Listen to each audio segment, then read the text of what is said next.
Okay, so kaninang umaga, ayan, may inabot sa akin ang aking pamangkin. Ito siya. Ayan, nahanap daw niya ito sa daan nung pauwi siya galing school.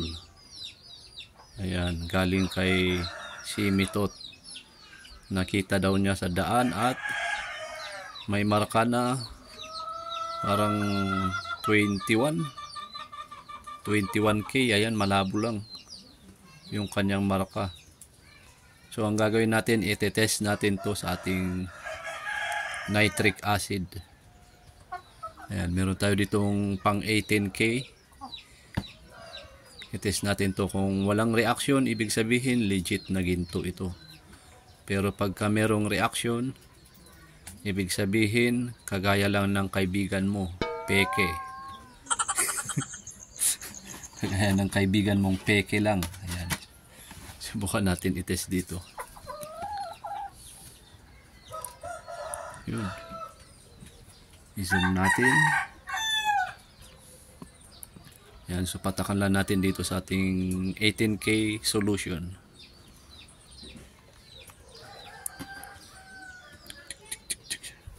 At sana ay hindi siya kagaya ng kaibigan mo na peke.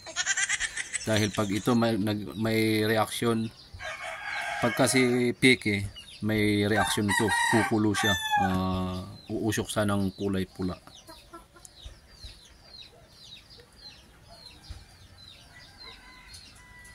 Isang patak lang, ayun. Okay, so wala.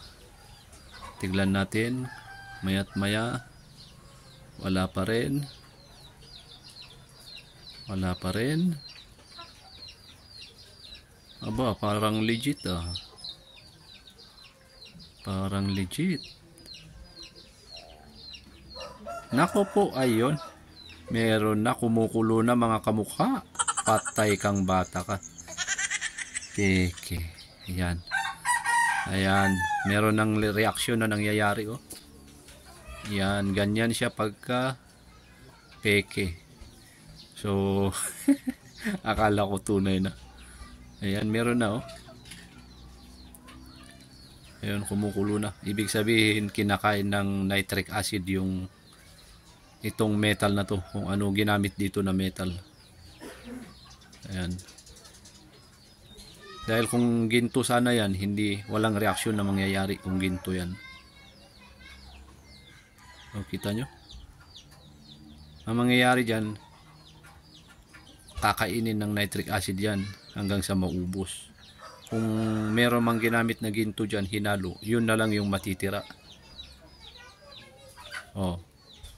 O. Dagdagan natin.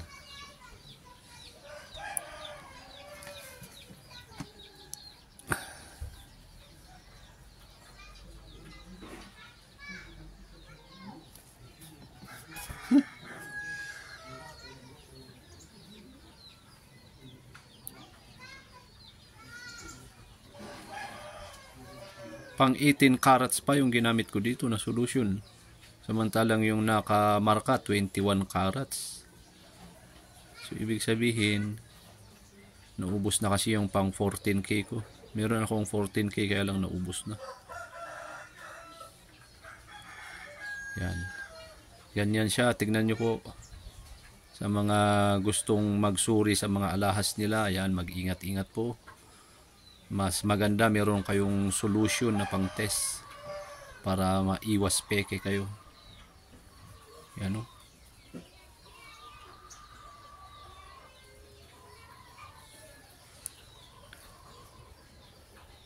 Huwag kayong magtitiwala sa mga markings kasi madali lang naman ano yan eh. Madali lang naman lagyan ng markings. 21K, 22K, 24, yan. Madali lang lagyan kung markings lang kayo magbabase. Ayan. Alright. Itong tinis natin ay galing sa pamangkin ko yan at yun gaya pala ng kaibigan mo, peke. Peke pala, gaya ng kaibigan mo. Ayan, so maraming salamat at kung nagustuhan mo tong video ko, ayan, pa-subscribe na lang at update ka. Ayan, para ma-update ka sa mga video na aking ina-upload. So ngayon ay every 5 days na siguro tayo mag-upload ng ating video kasi busy tayo. Ayan, maraming salamat at keep safe. Nakasum pala. Keep safe.